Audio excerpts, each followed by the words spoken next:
সূর্যের গরমে গুনাহগারের মাথার মগজগুলো ভাতের মারের মতো ফুটতে থাকবে।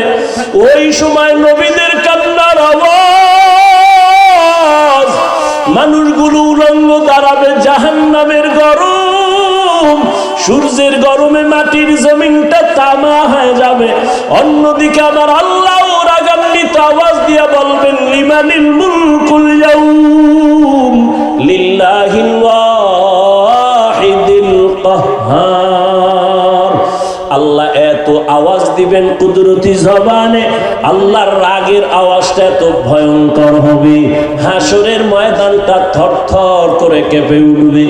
আবু বকর বলেন, ইয়া রাসূলুল্লাহ, ওই সময় কেউ কারো পরিচয় দিবে না। আজ আমি দেখি আমার ডানে আমার বামে কত বন্ধু, কত বান্ধব। আমার বিপদ আসলে আমি বাবারে টেলিফোন করি, বাবা কই, মাকে বলি মা দোয়া করিও, বন্ধুদের বলি বন্ধু তাড়াতাড়ি আয়, আমার দুশমনকে মারতে হবে। আমার ডানে বামে ভক্তবৃন্দ কত আপনজন, কিন্তু না, কিয়ামতের ময়দানে আমি একা হয়ে যাব। যেই মা আমার জন্য এত পাগল, ওই মা পর্যন্ত কিয়ামতে পরিচয় দিবে না। ইয়াউমা ইয়াফিরুল মারউ মিন আখি ওয়া উম্মিহি ওয়া আবি ওয়া সাহিবাতিহি ওয়া বানি। ও আল্লাহর বান্দারা, ও তালিবুল ইলম ভাইরা, আল্লাহর মোহাব্বত নিয়ে কথা বলছি, আমি আমাকে বলতেছি। আপনাদের বলার কোনো বয়ান আমার নাই, ভাষাও নাই, তবে আমি কথা বলি আমার জন্য, আর আপনাদের দোয়া ছাড়া আমার কোনো পথ নাই। এরে আল্লাহর গোলাম, একটু চিন্তা করেন, আবু বকরের মতো ব্যক্তি যদি জাহান্নামের আযাবের ভয়, আল্লাহর আদালতে দাঁড়াইয়া হিসাব দেওয়ার ভয় যদি কান্না করেন, তাদের কত সুন্দর নামাজ, তাদের তেলাওয়াত কত সুন্দর, তাদের ইখলাস কত সুন্দর, তাকওয়া কত সুন্দর, তাদের আমানত কত সুন্দর, ওয়াদা কত সুন্দর, সন্তানের হক আদায় করে কত সুন্দর, তাদের পরিবারের হক আদায় করতে তারা কত সুন্দর। এরপরও জান্নাতের টিকিট আল্লাহ রাজি হইয়া তাদেরকে দিলেন, তারা চাইয়া আনেন নাই, আল্লাহ দয়া করে দিলেন। এরপরেও যদি তারা মরণ পর্যন্ত কান্না করেন, আরে তাহলে চিন্তা করা দরকার, আমি তো মানুষ হইতে পারি নাই, আমার তো নামাজ নাই, নামাজের মতো নামাজ পড়তে পারি না, যেইভাবে জিকির করলে আমার মালিক খুশি, ওইভাবে আমি আমার মালিকের ডাকতে পারি নাই, যেইভাবে তেলাওয়াত করলে আমার আল্লাহ খুশি হবে, ওইভাবে হক আদায় করে তেলাওয়াত করতে পারি নাই। ওরে আল্লাহর হক তো আদায় করতে পারলামই না, অন্যদিকে বান্দার হক নষ্ট করে ফেলতেছি, মা বাবার হকের বিপরীতে মা বাবার সাথে বেয়াদবি। ওরে আমার মা বাবায় দোয়া করি আই চেয়ারে বসাই নাই, মা বাবায় চোখের পানি ছাড়ছেন, আমার জন্য দোয়া করেছেন, কিন্তু জিরি মাদ্রাসার চেয়ারে বসিয়া বয়ান করানোটা আমার মা আমাকে শিখান নাই, আমার আব্বা আমাকে বয়ান শিখান নাই, আমার হাতে ধইরা ধইরা বয়ান শিখাইছেন আমার উস্তাদ। দিন নাই রাত্র নাই, কত কষ্ট করে করে আমাকে লেখাপড়া শিখাইছে। ওই উস্তাদের তো জীবনে কিছুই দিতে পারি নাই রে যুবক। ওই উস্তাদ আমার জন্য মানুষ বানানোর কত মেহনত করেছেন, আমাকে লেখাপড়া শিখাইলেন টাকার বিনিময়ে না, মোহব্বত দিয়া আমাকে আদওয়ালা বানায় দিলেন। তাহলে আমার মা বাবার হক আদায় আমি ব্যর্থ, আমার রুহানি বাবা আমার উস্তাদদের সামনে আমি হক আদায় করতে গিয়া ব্যর্থ। এরপরে আমার জন্য আছে ওলামায়ে কেরাম মুরব্বিদের দোয়া, অথচ সেখানেও আমি ব্যর্থ। আরে মা, আল্লাহর হক যদি ত্রুটি হইয়াও যায়, আল্লাহ নিজ কুদরতি দয়ায় মাফ করবেন, কিন্তু মা বাবার হক যদি নষ্ট করি আল্লাহ মাফ দিবেন না, কারণ বান্দার হক মা বাবায় যদি ক্ষমা না দেয় আল্লাহ দিবেন না। ওস্তাদের হক যদি নষ্ট করি আমার আল্লাহ ক্ষমা দিবেন না, যতক্ষণ আমার ওস্তাদ আমারে ক্ষমা না দিবেন। আমার উলামায়ে কেরাম মুরব্বীদের যদি হক আদায় করতে না পারি, আল্লাহ ক্ষমা দিবেন না যতক্ষণ তারা আমাকে ক্ষমা না দিবেন। ও আল্লাহর বান্দারা, চিন্তা করা দরকার। আল্লাহ এজন্যই তো মানুষকে চিন্তা ফিকির করার মতো মেধা দিছেন, পশুকে দেন নাই। এজন্য আল্লাহ বারবার বলেন আফালা তাতাফাক্কারুন, আফালা তাকিলুন, আফালা তুবসিরুন। ও মানুষ, একটু চিন্তা করো, আমি আল্লাহ তোমারে কত আদর করে বানাইছি। ও বান্দা, সাহাবায়ে কেরামের চিন্তা যদি করি, তাদের তুলনায় তো আমার সারা দিন রাত্র গলায় রশি লাগায়া চিল্লায়া কান্না দরকার। কারণ আমি তো মানুষ হইতে পারি নাই। মানুষ আমাকে মাওলানা বইলা ডাক দেয়, মানুষ আমাকে সম্মানের চেয়ার আগায় দেয়। কিন্তু আমার জীবনের গুনার খবর যদি সবাই জানতো, আমাকে চেয়ারে কেউ বসতে দিত না। আল্লাহ যে আমাকে এত সম্মান দিলেন, আমার গুনার খবর আমার মা বাবায় জানলে কেউ কাছে ডাকতেন না, আমার আপনজনেরা সবাই ঘৃণা করত। আল্লাহ কয়, বান্দা দেখ আমি তোর কেমন দয়ার মালিক। তুই যত গুনাহ করেছো তোর মা জানে না, ভাই জানে না, বাবা জানে না, কেউ জানে না, কিন্তু আমি আল্লাহ তো জানি তুই কোন দিন কার বিরুদ্ধে কি কল্পনা করো, জবান দিয়া কার সাথে কি খারাপ কথা বলো, চরিত্র কিভাবে নষ্ট করো, কেউ দেখে না, আমি আল্লাহ দেখি আর জানি। আমি আল্লাহ সব জানিয়াও রাগ করিয়া তোর জন্য খানা বন্ধ করি নাই, সম্মান নষ্ট করি নাই, চেয়ারের থেকে ফালায়া দেই নাই, বরং আমি আল্লাহ দয়ার দরওয়াজা দিয়ে ডাকি, বান্দায় ওরে তওবার দরওয়াজায় ফিরিয়া আয়। যদি তওবা করিয়া বলতে পারো, হে মালিক, 2 রাকাত নামাজ যদি ভোর রাত্রে পড়ো, নামাজের মধ্যে দাঁড়াইয়া তওবার নিয়তে 2 রাকাত নামাজ পড়ো। ওলামায়ে কেরাম নামাজ শিখাইছেন এইভাবে। নবীজি বলছেন নামাজ 2 রাকাত, আলহামদুর পরে সূরা মিলাও, সব ঠিক আছে, তবে সেজদায় গিয়ে একটু বাড়তি শব্দ বলবা। 4টা সেজদা হবে 2 রাকাত নামাজে। প্রত্যেকটা সেজদায় গিয়া মোহাব্বতের সাথে সেজদার তাসবিহ পড়ার পরে 4 বার বা 3 বার এই শব্দটা বলবা, ইয়া রব্বি গফিরলি, ইয়া রব্বি গফিরলি, ইয়া রব্বি গফিরলি। আবার সেজদায় গিয়া তাসবিহ শেষ করে আবার কান্না নিয়া বলো, ইয়া রব্বি গফিরলি।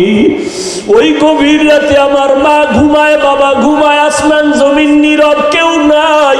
ও মালিক, আমি তোমার কাছে হাজির হয়ে গেছি, তুমি ছাড়া আমার সম্মান দেওয়ার কেউ নাই, তুমি ছাড়া আমার ইলম দেওয়ার কেউ নাই।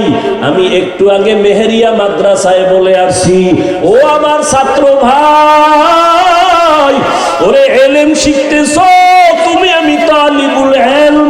তালিবুল ইলমের মর্যাদা কত, কিন্তু তালিবুল ইলম হইতে পারছি নাকি তালেবের দুনিয়া হয়ে গেছি?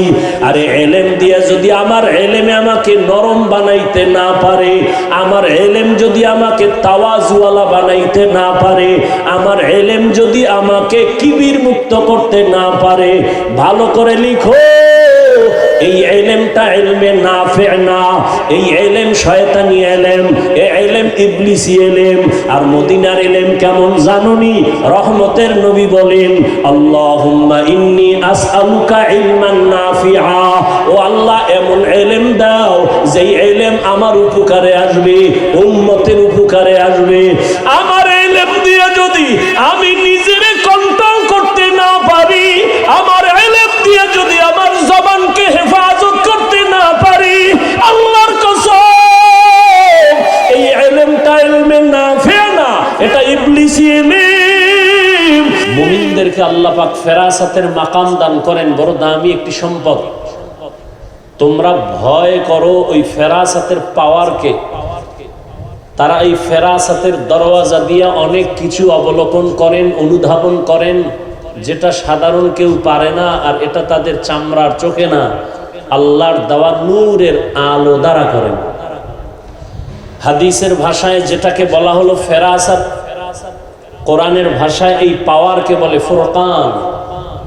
আর এই পাওয়ার আল্লাহ তাদেরকে দেন যারা মুজাহাদা করে তাকওয়ার উপর। ইয়া আইয়ুহাল্লাযীনা আমানু ইন তাত্তাকুল্লাহ ইয়াজআল লাকুম ফুরকানা। তো আমি আয়াত পড়েছি নাজিয়াতের একটি আয়াত।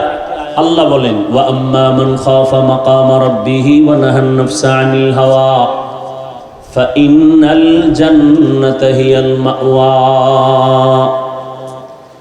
আল্লাহ বলেন আল্লাহর দরবারে দাঁড়াইয়া কিয়ামতের দিন হিসাব দেওয়ার ভয়ে যারা দুনিয়াতেই নিজেকে গুনাহের থেকে বাঁচাবে, গুনাহের থেকে নিজের নফসকে হেফাজত করবে, আল্লাহ বলেন তার ঠিকানা জান্নাতুল মাওয়া। এক টুকরো হাদিস পড়েছি, আল্লাহ রসুল বলেন আদ-দুনিয়া সিজনুল মুমিন ওয়া জান্নাতুল কাফির। দুনিয়া নামক গ্রহটা মুমিনদের জন্য একটি অশান্তির বেড়াজাল, জেলখানা। বেঈমান যারা এদের জন্য শান্তির জায়গা, বালাখানা। মুমিনদের জন্য দুনিয়াটা একটা জেলখানা। মানি জেলখানায় আসামি ঢুকলে যেমন স্বাধীনতা থাকে না, দুনিয়ার জেলখানায় যতক্ষণ মুমিন থাকবে তার স্বাধীনভাবে চলাফেরা করতে পারবে না। জেলখানার আসামি মনে চাইলেই পাও আছে, হেঁটে হেঁটে যদি এদিক সেদিক যাবে পারে না, সীমাবদ্ধতা আছে। ঠিক মুমিন দুনিয়ার হায়াতে পাও আছে, হেঁটে হেঁটে যখন যেথায় মনে চায় যেতে পারবে না, সীমাবদ্ধতার বাউন্ডারির মধ্যে তার হাঁটতে হবে। জেলখানার আসামি জেলখানায় থাকতে চায় না, পাগল হয়ে যায় বের হওয়ার জন্য। ঠিক আল্লাহর প্রকৃত মুমিন যারা, এরাও দুনিয়াতে থাকার জন্য পাগল হবে না, বরং বের হয়ে মালিকের মোলাকাতের অপেক্ষায় থাকবেন। জেলখানার আসামি ক্ষুধা আছে, চাইলেই খেতে পারে না, টাইম ছাড়া। মুমিন দুনিয়ার জেলখানায় যতক্ষণ থাকবে চাইলেই খেতে পারবে না, খাওয়ার আগেই তার চিন্তা ভাবনা করে খানাটা ভক্ষণ করতে হবে যে খানাটা আমার জন্য সঠিক, হালাল না হারাম। নবীজি মুমিনকে জেলখানার সাথে তুলনা দিয়েছেন। সব থেকে বড় কথা, জেলখানায় মানুষ যেমন এক অশান্তির বেড়াজালে থাকে, মুমিনের জন্য এই দুনিয়াটাকে অশান্তির বেড়াজাল। দুনিয়াতে কষ্ট করবে, পরকালে শান্তি হবে আর শেষ নেই। বেঈমান যারা আর দুনিয়াতে শান্তিতে থাকবে, মৃত্যুর পরে কষ্ট হবে আর শেষ হবে না। দুনিয়া আমাদের গোলাম হিসাবে আল্লাহ দিয়েছেন। নবীজি বলেন আদ-দুনিয়া খুলিকাত লাকুম ওয়া আন্নাকুম খুলিকতুম লিল আখিরাহ। দুনিয়াটা আমাদের গোলাম, আমাদের জন্যই, আর আমরা আল্লাহর জন্য। অতএব দুনিয়া আমাকে খুঁজবে, আমি আল্লাহকে খুঁজবো। টাকা আমাকে খুঁজবে, আমি আল্লাহকে খুঁজবো।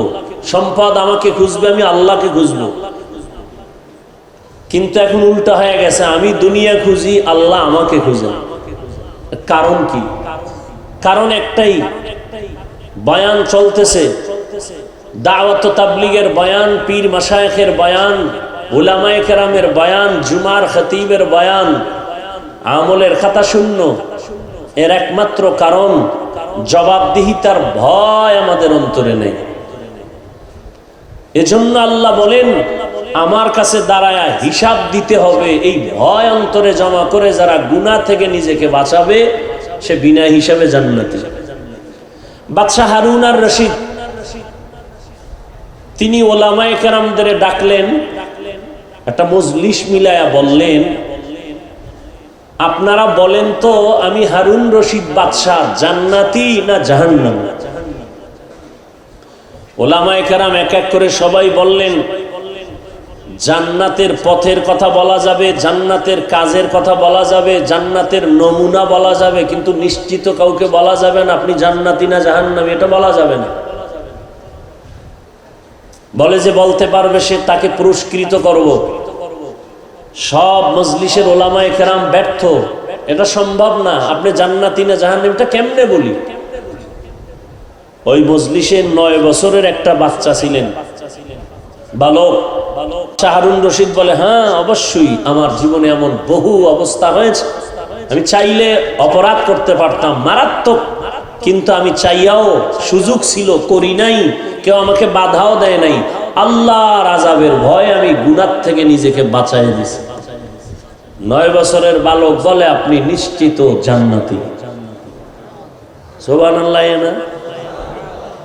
নিশ্চিত জান্নাতি। আলেমরা কয় তুমি বললা কিভাবে? বলে দলিল নাও, চেঁচামেচি কেন? দলিল নাও, কোরআনের আয়াত, ওয়া আম্মা মান খাফা মাকামা রাব্বিহি ওয়া নাহান নাফসা আনিল হাওয়া ফাইন্নাল জান্নাতা হিয়াল মাওয়া। হর কে দারাত খৌফে হক দার দিল মাদাম জান্নাতুল মাওয়া বেহাদ উরা মাকাম। আল্লাহর ভয় যার অন্তরে জমা করে, মালিকের আদালতে দাঁড়াইয়া হিসাব দেওয়ার ভয়, যারা নিজেকে গুনাহ থেকে বাঁচাবে, আল্লাহ বলেন তার ঠিকানা জান্নাতুল মাওয়া। আয়াতের দ্বারা আপনি গুনাহ থেকে নিজেকে বাঁচাইছেন, আল্লাহ আপনাকে জান্নাত দিবেন, কোরআনের আয়াত। তাহলে এত বয়ান হচ্ছে, আমরা টুপিওয়ালা, দাড়িওয়ালা, আলেম, এরপরও আমাদের মনে হয় আমরা জান্নাতের দরজায় বসে আছি। কিন্তু আবার একটু গভীর চিন্তা করলে মনে হয় আমার মতো জাহান্নামী কেউ নেই। আমি মনে করি আমার মতো বড় বক্তা বাংলাদেশে কেউ নাই। তুমি কত বড়?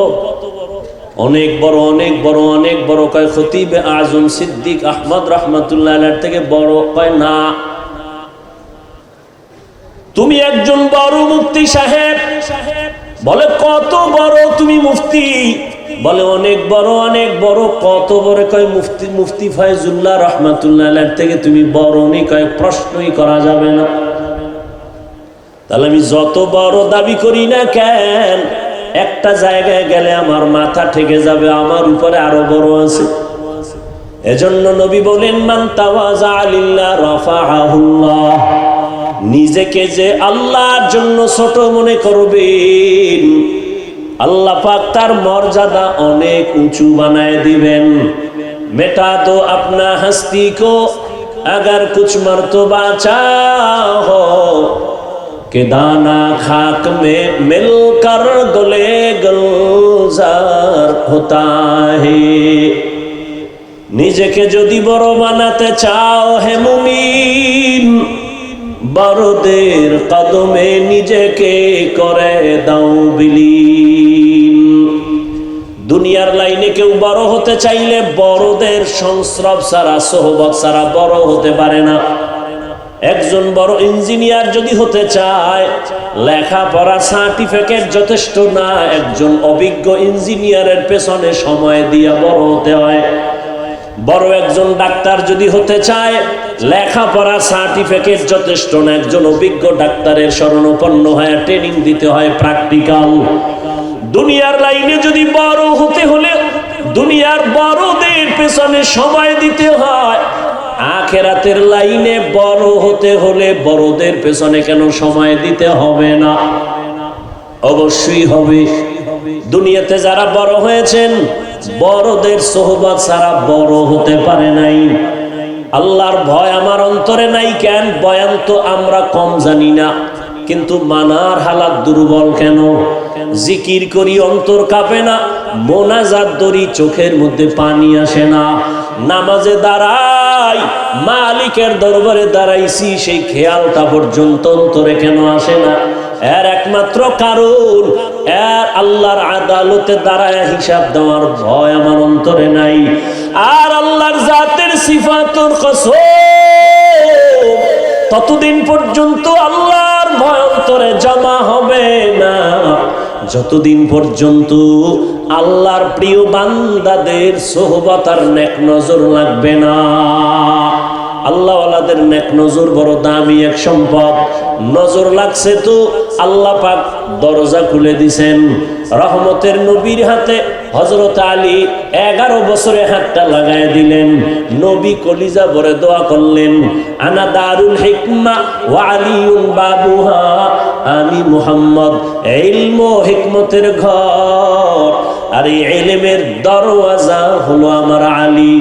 এতদিন ছিল চাচাতো ভাই, এখন আলী নবীর সাহাবী, কিছুদিন পরে হবেন হযরত আলী নবীর জামাতা। সোহবত আজকে গুনাহ গুনাহ গুনাহ গুনাহ।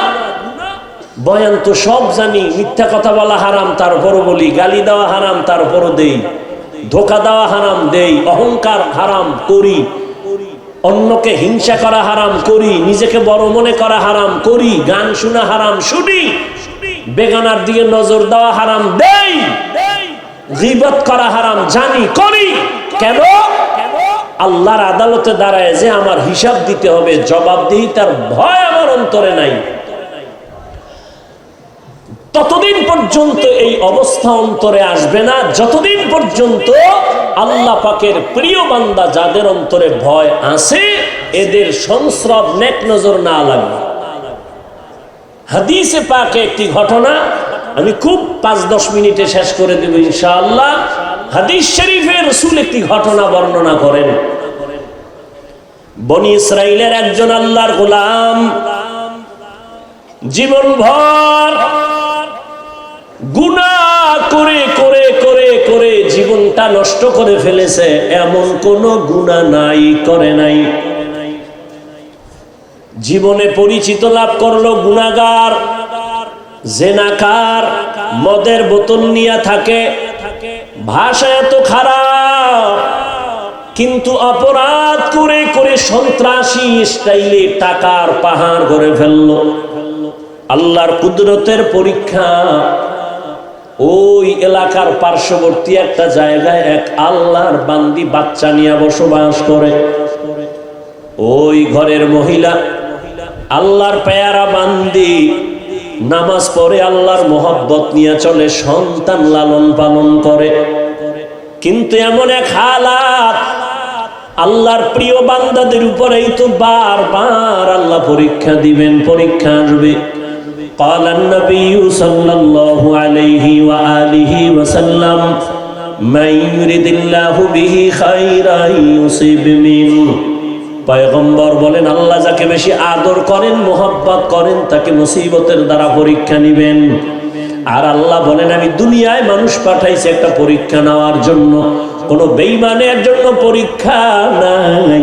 যারা কালেমার রশি গলায় লাগাবে তাদের জন্য পরীক্ষা। ওয়ালানাবলুওয়ান্নাকুম বিশাইইম মিনাল খাউফি ওয়াল জুই ওয়া নাকসিম মিনাল আমওয়ালি ওয়াল আনফুসি ওয়াস সামারাত ওয়া বাশশিরিস সাবিরিন।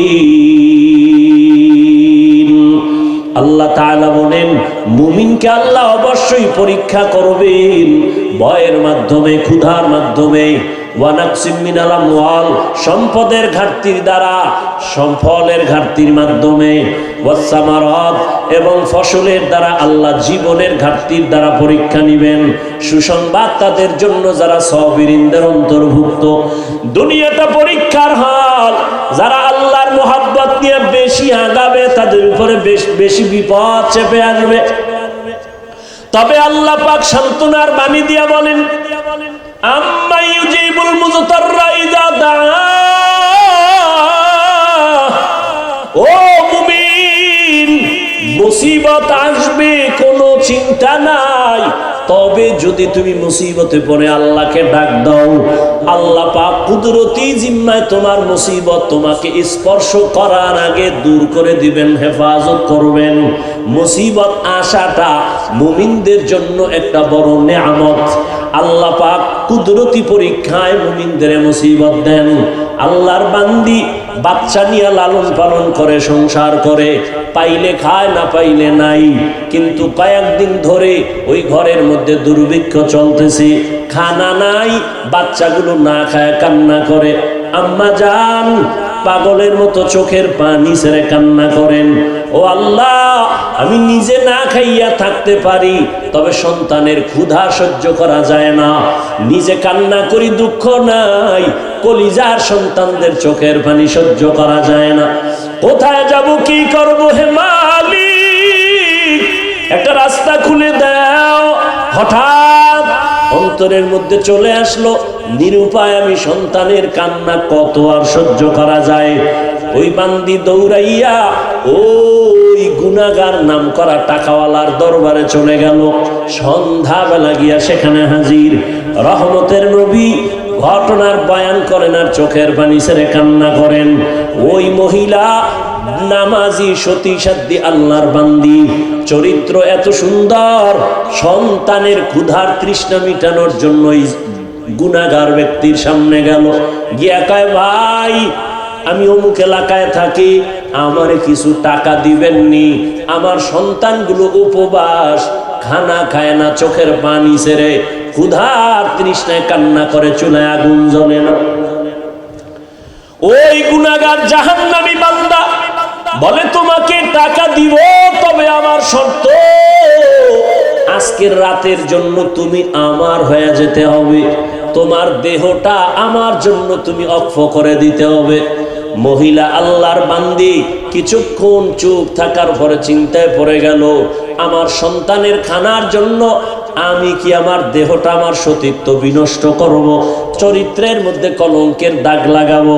জানি না কি করব। বেকারার হইয়া আল্লাহর বান্দি বলে, ঠিক আছে, আজকের রাতের জন্য আমার দেহটা তোমাকে অক্ষ করে দিলাম, টাকা দাও, আমার বাচ্চাদের কান্না সহ্য করতে পারি না।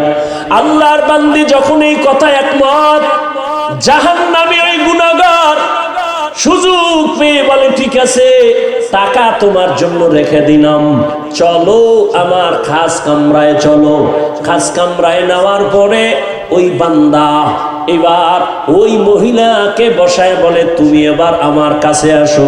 আল্লাহর বান্দায় কথা বলা মাত্র দেখে মহিলার শরীরের মধ্যে কম্পন শুরু হয়ে গেছে, এত কাঁপতেছে আর মহিলার চোখের পানিগুলো গাল বেয়ে পড়তেছে। ওই জাহান্নামী বান্দা ডাক দিয়া বলে, তোমার গায়ে টাচ করি নাই, গালিও দেই নাই, জোর করি নাই, ধমকও দেই নাই, তুমি ইচ্ছা করে আসছো, তুমি নিজেই আমাকে তোমার শরীর লক্ষ্য করার ওয়াদা করেছো, এখন আবার তুমি কেন চোখের পানি ছেড়ে কান্না করো? আল্লাহর বান্দি চিল্লায় কয়, ও আল্লাহর গোলাম, আমার জীবন বড় কষ্টের জীবন, আমি ধুকে ধুকে কষ্টে কষ্টে আমার জীবন কাটিয়েছি, আমার আজও পর্যন্ত জীবনে যত কষ্ট হয়েছে আমার চরিত্র আমি বিক্রি করি নাই, সতীত্ব নষ্ট করি নাই, আজ আমার সন্তানের জন্য আমার চরিত্র নষ্ট করতে হবে, আমি মাওলার কাছে কেমনে দাঁড়াবো, কি জবাব দিব, এই ভয় আমি কান্না করি। আজ তুমি আমার দরজা আটকাইয়া আমার দেহটাকে তুমি ভোগ করবা, দরজার বাহির থেকে কেউ দেখবে না, কিন্তু আমি এমন মালিকের বান্দি, দুনিয়ার সব ছিদ্র বন্ধ করা যাবে, আমার আল্লাহকে না দেখায় কোনো অন্যায় করা যাবে না। আমি আল্লাহর ভয় চোখের পানি ছেড়ে কান্না করি। আল্লাহর বান্দার মধ্যে মহিলার চোখের পানি গিয়া কলবে একটা ধাক্কা মেরে দিল। ওই গুনাহগার জাহান্নামী চিহ্নিত গুনাহগার জেনাকার ডাক দিয়া কয়, তুমি এখনো চরিত্র বিক্রি করো নাই? মাত্র করার জন্য রুমে আসছো, মাত্র তাও একজন জীবনে, আর সেই অবস্থায় তুমি কাঁদতেছো, কাঁদতেছো। আর আমার জীবনে শত শত নারী আমি ভোগ করেছি, কত গুনাহ জীবনে করেছি, আমি মদ পান করেছি, এমন কোন গুনাহ নাই আমার চোখের সামনে হয় নাই। আমি জীবনে কত জিনা করেছি, আর তুমি মাত্র একজনের দরজায় এসে কান্না করো আল্লাহর ভয়। একটা পুরুষের সামনে আইসা অন্যায় এখনো করো নাই, এমত অবস্থায় যদি তোমার ভয় আর কান্না শুরু হয়, আমি জীবনে শত শত গুনাহ করেছি, আমার তো চিল্লায় মরে যাওয়া উচিত। যাও, আমি তোমাকে মুক্ত করে দিলাম, যাও, আমি তোমার শরীরের উপর আঘাত করব না, টাচ করব না, যাও, টাকাগুলো নিয়ে যাও, আমি তোমাকে হাদিয়া দিলাম, টাকা লাগবে না, চলে যাও। আর দোয়া করিও আল্লাহ যেন আমাকে মাফ করে দেয়। আল্লাহর বান্দা খাঁটি তওবার নিয়ত করিয়া আল্লাহর আদালতে দাঁড়াইয়া হিসাব দেওয়ার ভয় কান্না করে তওবা করে আর বলে, মালিক, একটা অবলা নারী আমার দরজায় আইসা টাকার কারণে বাচ্চার পেটের ক্ষুধার তৃষ্ণা মিটাইতে গিয়া আমার সামনে আইসা কান্না করে তোমার এত ভয় করে চলে গেল। আমার কপাল এত খারাপ, আমি এই গুনাহ নিয়ে কবরে যেতে চাই না। ও আল্লাহ, দয়া করে তুমি আমাকে মাফ করে দাও। আল্লাহর বান্দা কান্না করে খাঁটি তওবা করিয়া এক পর্যায়ে বান্দার নেক আমল শুরু করলো। হঠাৎ এক বেশি দিন আর বেঁচে থাকলো না, দুনিয়া থেকে বান্দা চলে গেল। ওই সময়ের নিয়ম ছিল যে ভালো হইয়া মরবে তার মরার পরে তার বাড়ির দরজায় লেখা থাকতো ওই দেশের ভাষায় লোকটা বড় ভালো। আর যদি কেউ অন্যায় করে মারা যাইতো, মরার পরে তার বাড়ির দরজায় লেখা হয়ে যাইতো। কে লেখতো জানা নাই, যে লোকটা খারাপ ছিল। ভালো লোক মারা গেলে ভালো লেখা ছিল। এই বান্দা যখন মরে গেল, সবাই জানছে ও তো বড় গুনাহগার মইরা গেছে, সবাই খুশি হয়ে গেছে। কিন্তু নজর দিয়ে দেখি ওই বান্দার বাড়ির দরওয়াজায় লেখা, কদ গফরাল্লাহু লিল কিফলি নামের এই বান্দা, আল্লাহর পক্ষ থেকে ওই দরজায় কে যেন লেখা, আল্লাহ তোমাকে মাফ করে দিয়েছেন, তোমার কোনো গুনাহ নাই। লোকেরা আশ্চর্য, চিহ্নিত জিনাকার মদ পান করে, এই লোকটাকে কে মাফ করলো বা কেনই আল্লাহ মাফ করলো? তদন্ত করতে গিয়া এলাকাবাসী সব এক হইয়া তদন্ত করে দেখলো ওই মহিলার সাথে সম্পর্কের কথা। মহিলাকে ডাকা হলো, মহিলা সব ঘটনার বিবরণ দিয়া দিল। আমি আমার আল্লাহর আদালতে দাঁড়াইয়া হিসাব দেওয়ার ভয়ে, আমি টাকার লোভে আইসাও আমি কান্না করে যখন ফেললাম, ওই বান্দা আমার কান্না দেখে তার অন্তরের মধ্যে আল্লাহর ভয় চলে আসছে। আগুনের কাছে গেলে শরীরের মধ্যে তুমি আগুন না লাগাইলো গরম তাপ আসবে। আতরের দোকানে যদি যাও, তুমি আতর না কিনলো আতরের ঘেরান আসবে। ঠিক তাকওয়াওয়ালা আল্লাহওয়ালার সোহবতে যদি যায়, ওই বান্দার অন্তরে আল্লাহর মোহব্বত আসবে। ওই বান্দা গুনাহ থেকে বাঁচার জন্য তৈরি হয়ে যাবে। এই জন্য আল্লাহ বলেন, আমার আদালত বড় ভয়ঙ্কর। আমার আদালতে দাঁড়াইয়া হিসাব দেওয়ার ভয় যারা গুনাহ ছাড়বা, আমি আল্লাহ ওয়াদা করলাম তার ঠিকানা জান্নাতুল মাওয়া দান করব। এই জন্যই তো সাহাবায়ে কেরাম জান্নাতের টিকিট পাইয়াও তারা জীবনভর কান্না করেন। রহমতের নবী বলেন, আমি আয়েশা রাদিয়াল্লাহু আনহার হুজরায় ঘুমাচ্ছি এশার নামাজের পরে, আমার চোখ বন্ধ থাকলেও আমার অন্তর ঘুমায় না। রাতের গভীরে আমার হুজরার পাশেই তো মসজিদে নববী, রাতের গভীরে শুনি কান্নার আওয়াজ। এই রাতে কে কান্না করে? আমি ঘুম থেকে উঠা বের হইলাম, নজর করে দেখি মসজিদের মধ্যে জান্নাতি এক নাম্বারের সাহাবী আমার আবু বকর নামাজে দাঁড়ায় কান্না করে। আমি নামাজের পরে জিজ্ঞাসা করলাম, আবু বকর নামাজে দাঁড়াইয়া আপনি কেন কান্না করলেন? আবু বকর বলেন, ইয়া রাসূলুল্লাহ, আল্লাহর আদালতে দাঁড়াইয়া হিসাব দেওয়ার ভয় আমি কান্না করেছি। নবী বলেন, আবু বকর, আল্লাহ না আপনাকে জান্নাতের সুসংবাদ দিয়েছেন, এরপরও কেন কাঁদেন? বলে যে আল্লাহ আমাকে জান্নাতের সুসংবাদ দিলেন, ওই আল্লাহ যদি আবার কোনো আমলের কারণে আল্লাহ বেজার হয়, জান্নাতের সুসংবাদ বন্ধ হয়ে যাবে। আল্লাহর আদালতে দাঁড়াইয়া আমি কি জবাব দিব সেই ভয়ে কান্না করি। কারণ নবী আপনিই তো বয়ান করেছেন, হাসরের ময়দান হবে বড় ভয়ঙ্কর। নারী আর পুরুষ সবাই উলঙ্গ হাসরের মাঠে দাঁড়াবে, নবীরা পর্যন্ত কান্নায় বিভোর হয়ে যাবে। সূর্যের গরমে গুনাহগারের মাথার মগজগুলো ভাতের মারের মতো ফুটতে থাকবে। ওই সময় নবীদের কান্নার আওয়াজ, মানুষগুলো উলঙ্গ দাঁড়াবে, জাহান্নামের গরম, সূর্যের গরমে মাটির জমিনটা তামা হয়ে যাবে।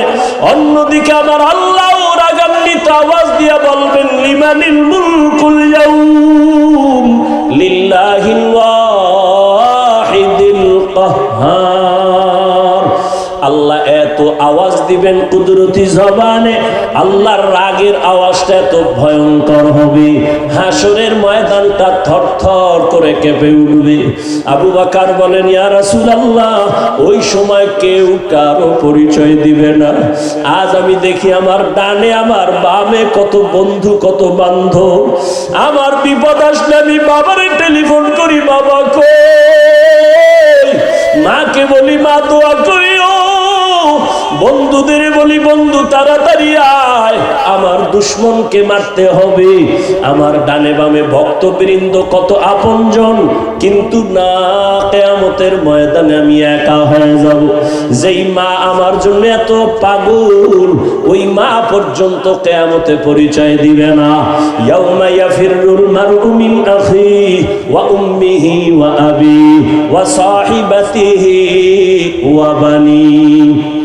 ও আল্লাহর বান্দারা, ও তালিবুল ইলম ভাইরা, আল্লাহর মোহাব্বত নিয়ে কথা বলছি, আমি আমাকে বলতেছি।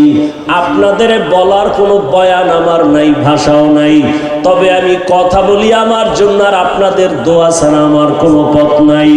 এরে আল্লাহর গোলাম, একটু চিন্তা করেন, আবু বকরের মতো ব্যক্তি যদি জাহান্নামের আযাবের ভয়, আল্লাহর আদালতে দাঁড়াইয়া হিসাব দেওয়ার ভয় যদি কান্না করেন, তাদের কত সুন্দর নামাজ, তাদের তেলাওয়াত কত সুন্দর, তাদের ইখলাস কত সুন্দর, তাকওয়া কত সুন্দর, তাদের আমানত কত সুন্দর, ওয়াদা কত সুন্দর, সন্তানের হক আদায় করে কত সুন্দর, তাদের পরিবারের হক আদায় করতে তারা কত সুন্দর।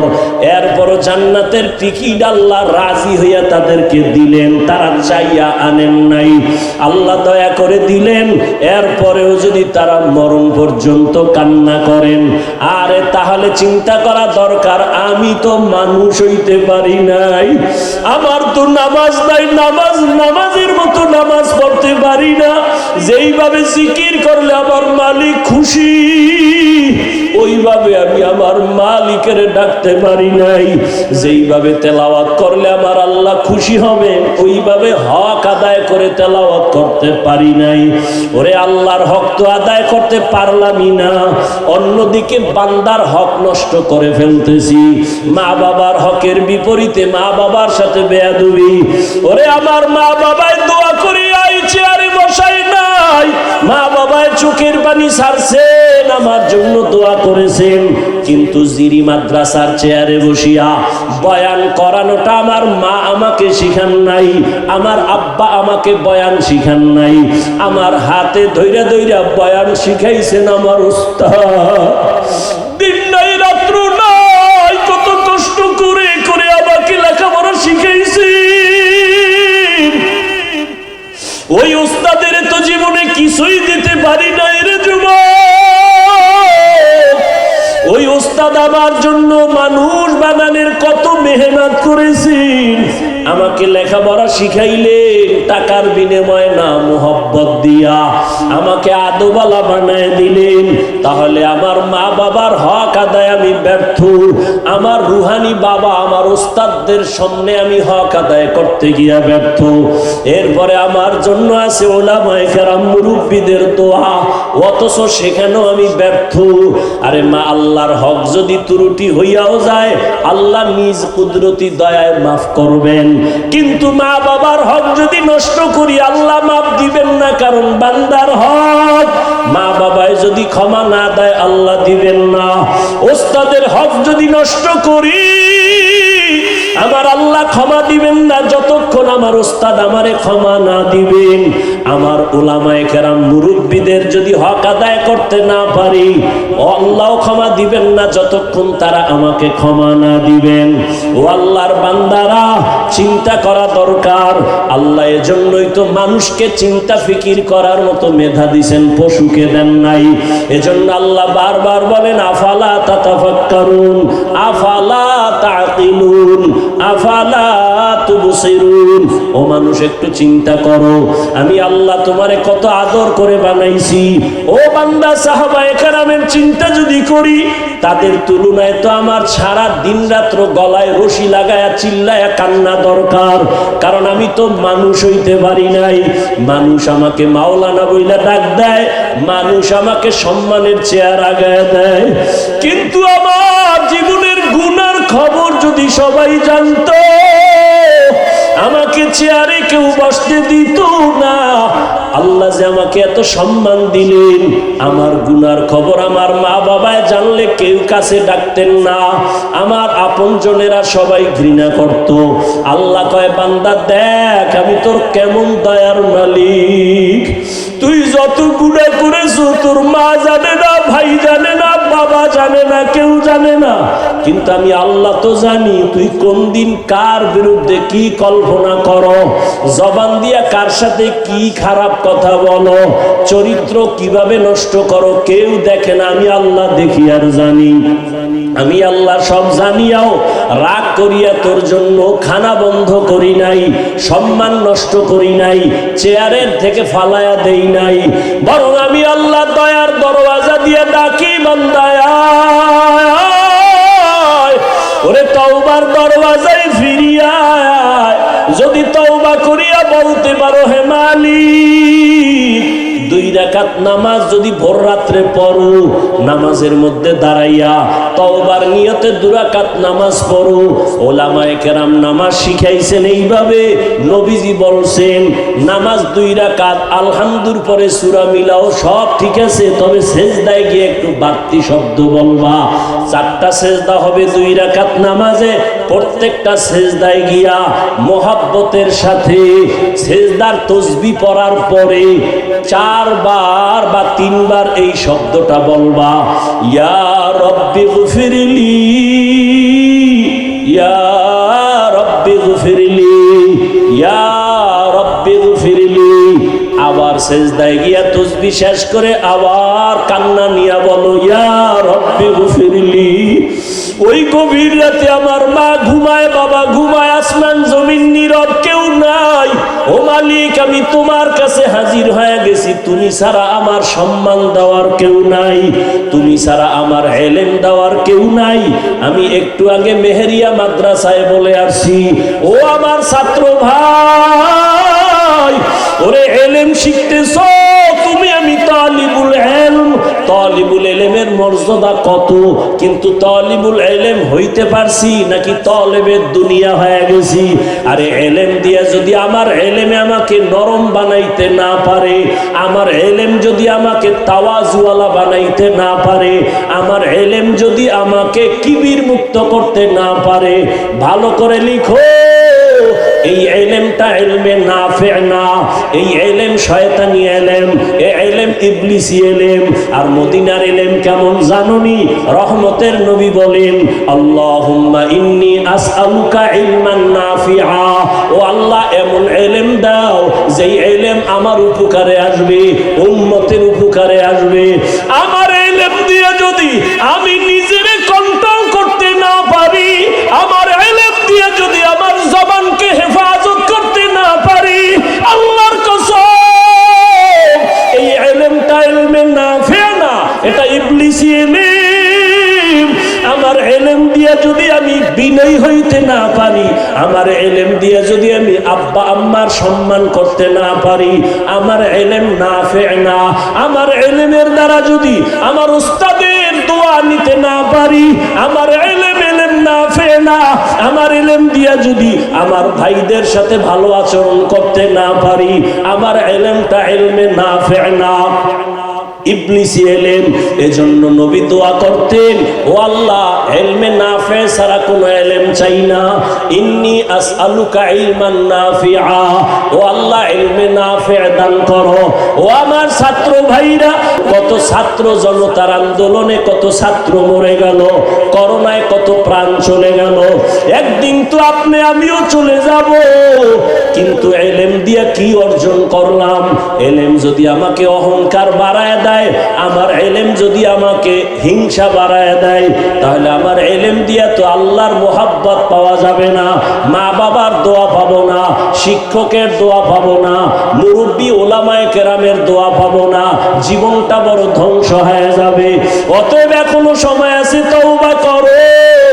আবু বকর যদি নামাজে দাঁড়াইয়া জাহান্নামের ভয়ে কান্না করেন, ওমরে ফারুক যদি এত বড় ব্যক্তি হয়ে কান্না করেন, সাহাবায়ে কেরামরা কান্না করেন, আউলিয়ায়ে কেরামরা কান্না করেছেন, তাহলে আমাদের তো সারা জিন্দেগি কান্না করা উচিত। অথচ মোনাজাত দেই কিন্তু চোখে পানি আসে না। কান্না না আসা মনে করিয়েন না রহমত, বরং আল্লাহ আপনার আমার গুনার কারণে বেজার, গুনার কারণে আমার আপনার অন্তর শক্ত হয়ে গেছে, এই জন্য চোখে পানি আসে না। অথচ আল্লাহর আযাবের ভয়ে, জাহান্নামের ভয়ে আল্লাহর জমিনে পাথর পর্যন্ত কান্দে। সুম্মা কাসাত কুলুবুকুম মিন বাদি যালিকা ফাহিয়া কাল হিজারা আও আশাদ্দু কাসওয়া ওয়া ইন্না মিনাল হিজারাতি লামা ইয়াতাফাজ্জারু মিনহুল আনহার ওয়া ইন্না মিনহা লামা ইয়াশাক্কাকু ফায়াখরুজু মিনহুল মা ইন্না মিনহা লামা ইয়াহবিতু মিন খাশিয়াতিল্লাহ। এই আয়াতের ব্যাখ্যা কইরা দেখেন, আল্লাহর জাহান্নামের ভয়ে পাথর কাঁদতেছে, পাথর কাঁপতেছে। মানুষ আমরা এত কেন খারাপ? আমাদের চোখে কেন পানি নাই? দুনিয়াতে যত মানুষ আল্লাহকে ভয় করবে, গুনাহকে ভয় করবে, এর মধ্যে যারা এলেমওয়ালা তারা আরো বেশি ভয় করবে। ইন্নামা ইয়াখশাল্লাহা মিন ইবাদিহিল উলামা, উলামা যারা তারা এলেম দিয়ে আমার মাওলারে চিনবে আর বেশি ভয় করবে। অথচ আমাদের চোখে পানি নাই, আমাদের মোনাজাতে কান্না নাই, ভোর রাতে কান্নার আওয়াজ নাই। আল্লাহ আমাদের কাছে চাইতেছেন চোখের পানি। প্রত্যেক রাতে আল্লাহ আসেন আমাদের ডাকার জন্য। ও যুবক ও ছাত্র বাবারা, এখনো সময় আছে, তওবা করো। পর্দার আড়ালের মা বোনেরা তওবা করেন। জীবনে আর নামাজ ছাড়বেন না, বেপর্দায় চলবেন না। সন্তানগুলো আদর্শওয়ালা বানাবেন। ডাক্তার বানাইলো বেয়াদব যেন না হয়, ইঞ্জিনিয়ার হলেও যেন বেয়াদব না হয়। সন্তানের ব্যবহারে যেন মা বাবা কষ্ট না পায়, সন্তানের ব্যবহারে যেন আলেমরা কষ্ট না পায়, সন্তানের আচরণে শিক্ষক মুরব্বীরা যেন কষ্ট না পায়, বরং কষ্ট না পায় যেন দোয়া করতে থাকে আদবের কারণে। ও যুবক, তওবা করে নাও, আল্লাহর কাছে মন খুইলা বলো, হে মালিক, আমি আজকে তোমার দরজায় আসছি, গুনাহ নিয়ে আর ফিরতে চাই না, আর নামাজ ছাড়বো না, আর গুনাহ করব না, আর গীবত শিকায়াত করব না, মা বাবার সাথে বেয়াদবি করব না, ওলামায়ে কেরামের বদদোয়া নিব না, মুরব্বী ওস্তাদদের দোয়া নিয়া চলবো, মা বাবার দোয়া নিয়া নবীজির তরিকায় চলবো। আল্লাহর বান্দারা, যদি তওবা করার নিয়ত হয়, দুটো হাত আমার আল্লাহকে দেখায় দেই। আয় আল্লাহ, হাতগুলো কবুল করে নেন, তওবা কবুল করে নেন। তওবার উপরে মজবুত হইয়া চলার মতো তৌফিক দান করেন, আমিন।